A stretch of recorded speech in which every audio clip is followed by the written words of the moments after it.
finally came to an end. What was once billed as an opportunity for the entire world to get reacquainted with New Orleans unfortunately turned into a spectacle for the world to watch. But despite all the problems, 7 million people passed through the fair's gates. And most agree, even though it was not the most successful fair, it was a darn good show. Good evening. Well, the fair may be closed, but the celebrating has not yet stopped. John Snell is standing by where the good times are continuing to roll at the fair site. John, what's happening there? Eric, there are actually fewer people here than it looks. We've still got a few diehards here. We're attracting a little attention. The party officially closed, however, and you can hear the police in the background letting everyone know that it's time to leave. They promptly announced at 10 tonight that everything was closing up and that this Mardi Gras in November was over. Fair President Peter Spurney met with the press one last time at the closing of the fair, and Spurney insisted to the end that it was a bargain. We've put on a great show. I think the people responded to that show, and today was an outpouring of the appreciation for that show. As businessmen, we were unfortunate in the fact that there were not enough people here buying tickets to pay the expenses involved. But I still feel in the long-range economic impact of this exposition, everyone will benefit, and we're proud to have been associated with it. A man that sparked strong feeling in this town. Mr. Spurney caught some booze this evening when he spoke at the closing ceremonies. On the other hand, when they were officially over, he spent the next 10, 20 minutes, at least 20 minutes, signing autographs. And that kind of symbolizes the mixed feelings on the end of the 1984 World's Fair. We'll be back with more later, Eric. Right now, back to you at the studio.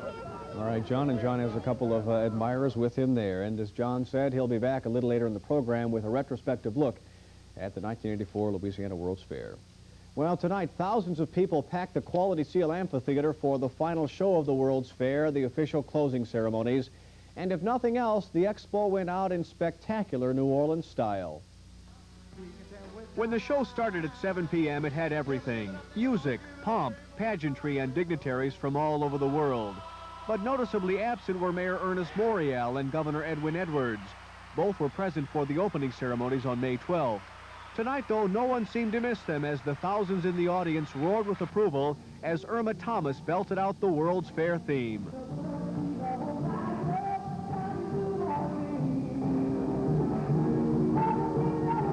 The realities of all the problems the fair ran into over its 6-month life were downplayed, but not forgotten in remarks from the mayor's representative, Alberto Fowler.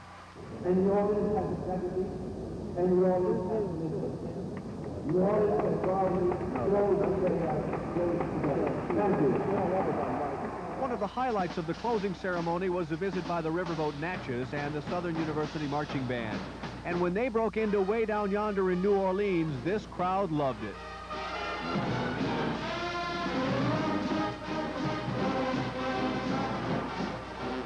And by the looks of this show, you would never know that the World's Fair was problem-plagued from its beginning, laden with controversy and ending in bankruptcy. Tonight, it went out with style and grace, and these New Orleanians loved it. Thank you on behalf of all of us who worked so hard to make this dream a reality. And now, I officially proclaim the 1984 Louisiana World Exposition officially closed. Then came the fireworks and the end of the 1984 Louisiana World Exposition. Close the fair on an upbeat note is what the Expo was hoping for, and that's exactly what happened. It was a day to forget that Expo 84 was a financial disaster. It was a time for thousands to bid farewell to the so-called once-in-a-lifetime experience. An experience that leaves behind a trail of sweet and bitter memories. However, the sweet memories outweigh the bitter ones. Are you sad to see it close? Well, yeah, I'd like to stay open a little while longer. It was hoped that such crowds would have flocked while the Expo was open. However, such a turnout closing day has meant ending the show with some pride and dignity.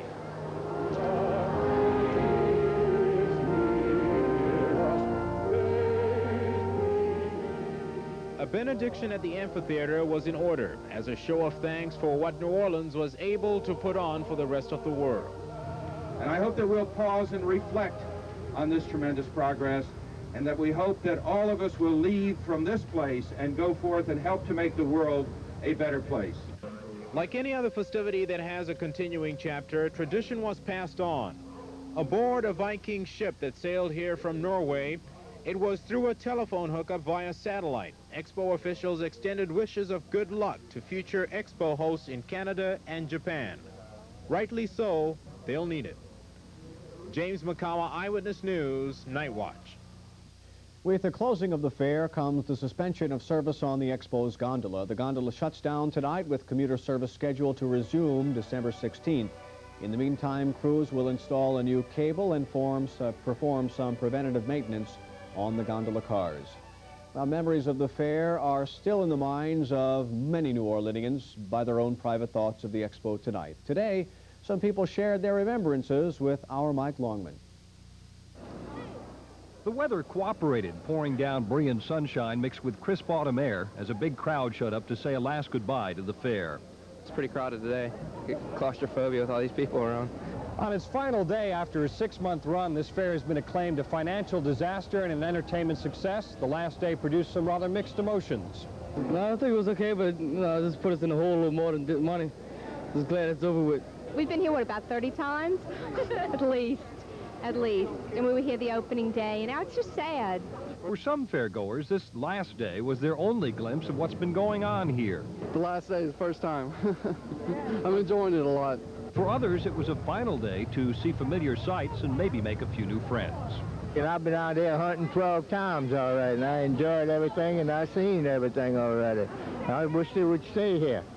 Over at the Australian Pavilion, the fair was a chance to get to see America up close and even stay on a while now that it's over. I'm going to travel America and Europe and then go back to Australia. Some people got involved with the fair to make money and are now happy just to have gotten out with their shirts. I know we'll clear all our bills. I can say that much. Others just came to see what all the hoopla was about. What will they remember about this fair? Gondola, and I went on the monorail, and I went on a shoot-to-shoot, and that's all. A veteran of 4 World's Fairs ranks this one at the top. This is beautiful. A lot of action, more lively than most. Not quite as straight up and down concrete-wise, but a lot of fun here. And now that it's over, was the fair a plus or a minus for New Orleans? I think the fair was beautiful. The publicity was real bad. And I think, you know, with a little help, I think it would have been a great success. Mike Longman, Eyewitness News, Nightwatch. That last gentleman in the story said a lot, I think, about the attitude that people have toward this fair as a story and the way that the story was reported. And I think also about the frustration, frankly, that people feel in the town and the experience they had at the fair and the knowledge that they have that people elsewhere in the country don't share this knowledge with them.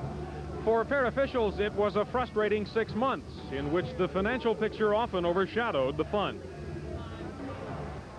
It seems like a contradiction in terms, but the same fair that became such a financial nightmare was hailed as a showbiz success.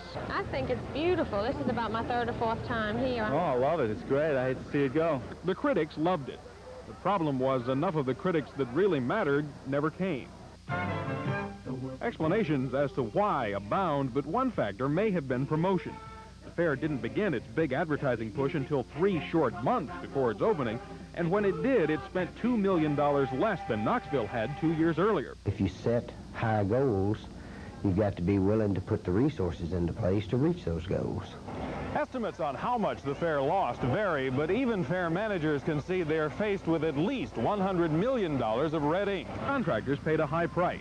Most have received less than half of what they are owed for work done weeks prior to the fair's opening. And though some concessionaires made money, others were losers. Well, I believe all the hype that I was given, that we were going to have the best World's Fair ever, and that if Knoxville... Steve Lindsley, for instance, is out $15,000 on his face painting business and is contemplating bankruptcy himself. You know, it was a lot of hard lessons that cost me a lot of money, and, you know, I could have probably got an MBA from Harvard for what it cost me to go through this experience. Unfortunately, nobody's going to award me a degree for this. On the other hand, promoters stress the fair's benefits will be felt long after the fair is dismantled. Among the so-called residuals, the Rouse Company's $55 million Riverwalk development in what is now the International Pavilion, a unique addition to the rapid transit system. And most notably, the World's Fair Great Hall becomes the new convention center. To those skeptics who say it would have been built anyway, Something like this comes in and acts as a catalyst to make things move maybe in 5 years, what would normally take about 20 years. promoters argue residuals are the great untold story of the fair, that it will do for the riverfront what the Superdome did for Poydras Street. Only time will tell if the fair was worth the cost. The party is officially over, but the partying goes on here. These people aren't supposed to be here. The officers are trying to get everyone out, and actually, I'm surprised, frankly, Eric, that there aren't more people here at this time. They've managed to get just about everybody off, and a few stragglers left. John, a little more on your retrospective look at the fair. I imagine whether it's positive or negative, this fair will have left a mark on this city that will be felt for years and years to come. And you will find a host of opinions on that as to whether this is a black eye for the tourism industry, or the argument that you heard in the latter portion of the story that it's only the beginning. I think that everyone agrees that if it says anything, it shows that you can't simply attract people to New Orleans by staging an event. They have to be invited. And the people, the hotel chains that are investing these millions of dollars in these 5,000 new hotel rooms were banking on the same kinds of theories that the fair itself was. They are still banking that the long-term future is much brighter. Orleans American Basketball Association had 7 players fail to show up for last night's game in Atlanta in protest over missed paychecks. Only 200 fans showed up for that game against the Dallas Diamonds. The Comets say they'll finish the season despite the financial problems that much of the 6-team league is encountering. T.E. returned home this afternoon as Tony Elliott officially returned to the Saints. The reserve nose tackle, whose depth behind Derlin Moore has been sorely missed this season, practiced for the first time since the NFL gave him the go-ahead to resume his career. Elliott had brushes with the law and a drug problem, both of which he sufficiently put behind him, the NFL believes. Tony didn't speak with reporters following practice, but released a statement through the club expressing his relief in returning. His teammates welcomed him warmly. Tony didn't do anything to anybody. What Tony did, he did it to himself. And we'll welcome him back with open arms. And just, hope everything works out for the best for him. All feel the same. It's, I guess, a community feeling. We think he's will be a great asset to our team. And we also feel he's put all the stuff behind him. He's, been through quite a bit, and he's coming back, and he's got a different attitude, and he's going to help us out down the stretch.